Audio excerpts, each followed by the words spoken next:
One thing I really love to do is create opportunities for people that normally wouldn't have that opportunity. A sprinter here in St. Louis is able to shave an entire second off her time. Even some of the pro athletes I work with, they never get certain opportunities to have endorsement deals. It spans all levels. This is where it all begins, so say goodbye to all your fears, all your doubts. This is where they die. This is where we come to win, we come to fly. This is where we make our dreams come to life. Welcome to Innovation City. Welcome to Innovation City, a podcast featuring the innovators, disruptors, and creators who are making things happen. My name is Michael T. Johnson, and I'm here with my co-host Tyler Kelly. Today we're in Venture Cafe St. Louis. If you're not familiar with Venture Cafe, it is the largest gathering of entrepreneurs anywhere in the world. So on a Thursday night, they're going to be gathering across the world, and you're going to want to check it out. So today I'm very excited because we have Aaron Mottern with us, and he is the founder of AGOGIE. So if you're interested in fitness, you're going to want to know more about Aaron and what he's doing. Welcome to the show. Thank you. Glad to be here. So Aaron has worked with some of the greatest athletes in the world, helping them to be bigger, faster, and stronger at what they do. Yes. Overall better at what they do. Through your company AGOGIE, you're helping people to gain a passive workout through the clothes that they wear. It's a pretty big challenge, so Correct. Let's talk about that. It's fun. So I'll kind of give you a background on how I came up with it.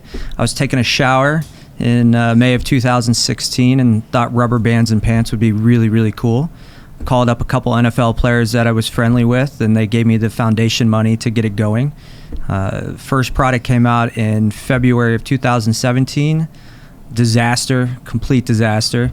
Remanufactured the process, came out in mid 2017. Went to market, got a lot of feedback, and then made the final first unit of men's product that came out in October of 17. Released the women's line in mid 2018, and now it's going like crazy. Now, you mentioned that first one was a disaster. So what made that first iteration a disaster? So we brought in 500 units, and every single unit, the moment you put it on, you started running, the crotch would blow out, and it got really breezy really quickly. Wow. So I hope you had underwear on. Yeah.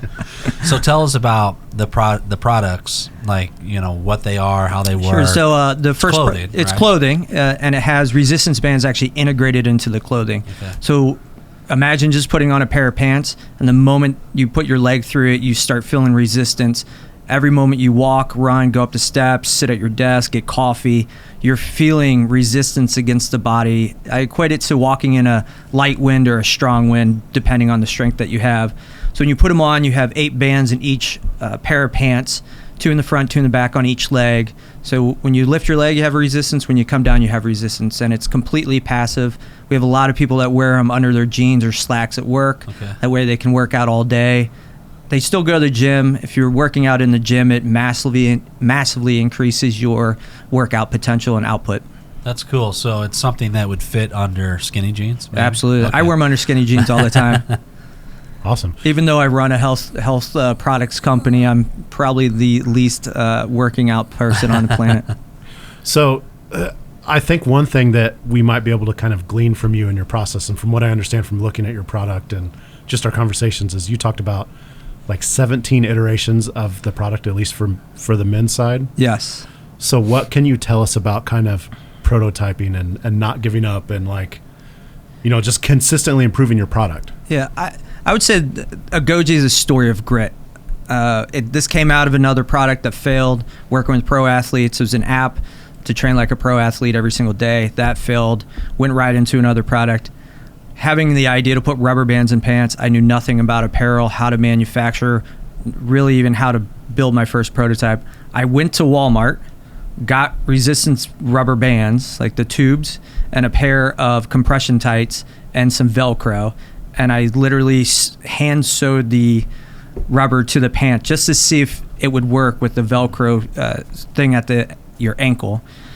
Oddly enough, there's a retired NFL player. When he saw it, he goes, "I know what you did. You went to Walmart and got some rubber bands and put them on a pair of pants." It was during a very large event. I laughed, emailed him, and said, "That's exactly what I did." Fast forward, I found my COO, Bob Kirch, and he spent his entire career as international sales or outsourcing for product development.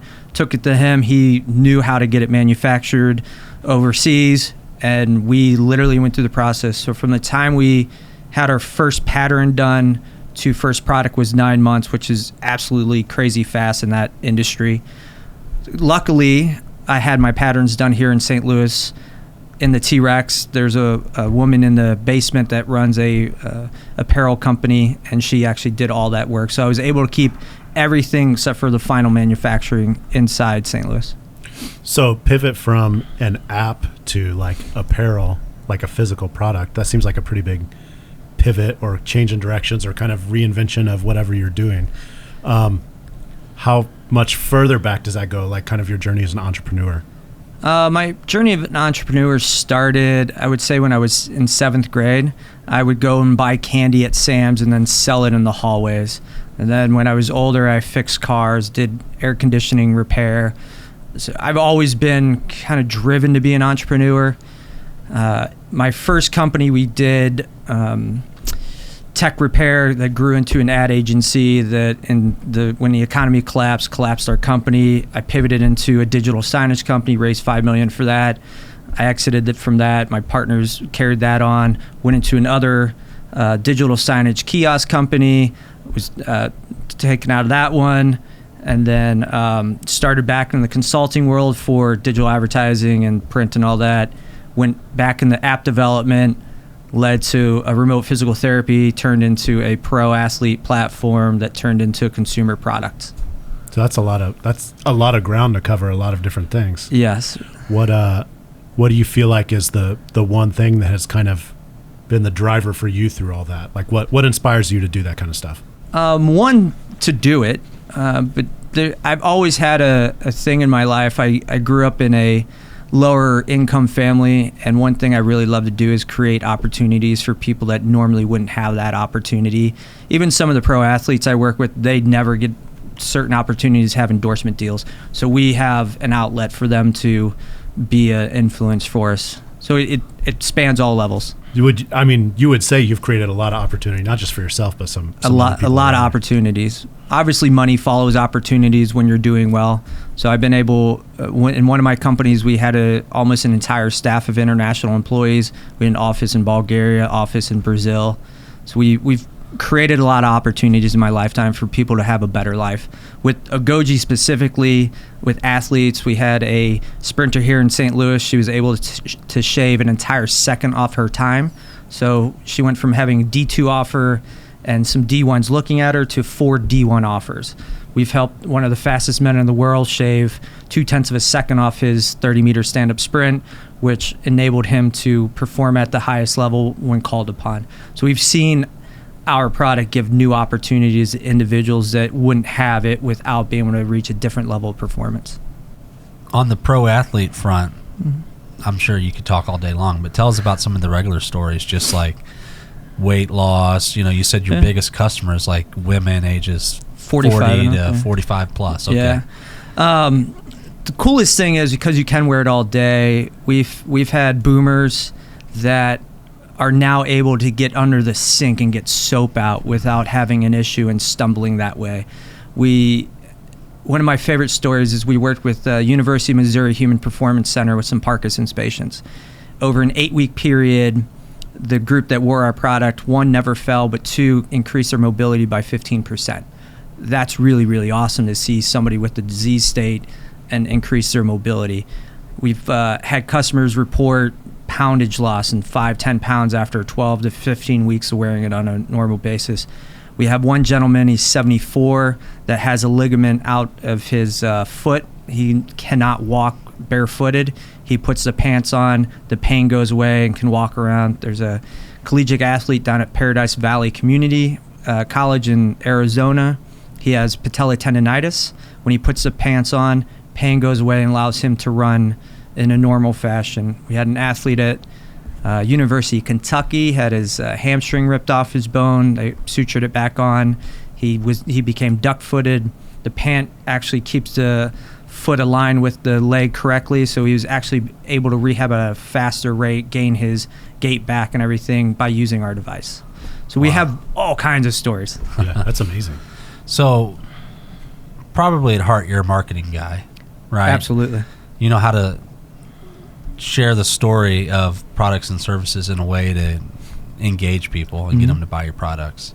So tell me about marketing something like this that really hasn't ever been done before. How do you get started doing that? So given I do have a marketing background and there are other great sports apparel companies that are out there, it wasn't that hard to see how Nike, Under Armour, Adidas, Reebok all market and somewhat emulate how they went to market. If you actually go back in time and look at Under Armour and Nike in their first 4 years, we're on par for every single year as growth as they did in their early years. So having that marketing background and understanding how to communicate with individuals, but also create and elicit that emotional response in imagery and content has been a huge benefit to take AGOGIE to where we have in such a short time. So what you're saying is don't reinvent the wheel. Look and see what's worked and just do that. Absolutely. So tell me about some of the things that you saw with Nike and Under Armour in those early years that was something that's like, we got to do that. So specifically, and we see it today, we just call them influencers now. Back then they were athletes or celebrities. Today they're influencers as an umbrella. Nike, Under Armour, Adidas, they all in their very early years gave a lot of product out. So 10 to 15% of everything was a giveaway, some love to those celebrity influencers back then. We do the same thing. We just use Instagram for it. We reach out and say, hey, will you use our product, post about it, we'll give you free ones. And oddly enough, direct messaging on Instagram, it's amazing who will respond to you. It's insane. So taking some of those methodologies and then some sponsorship methodologies and looking at today's distribution versus the distribution in the 70s and 80s, we're able to take some of those methodologies and apply in today's world as a direct-to-consumer company.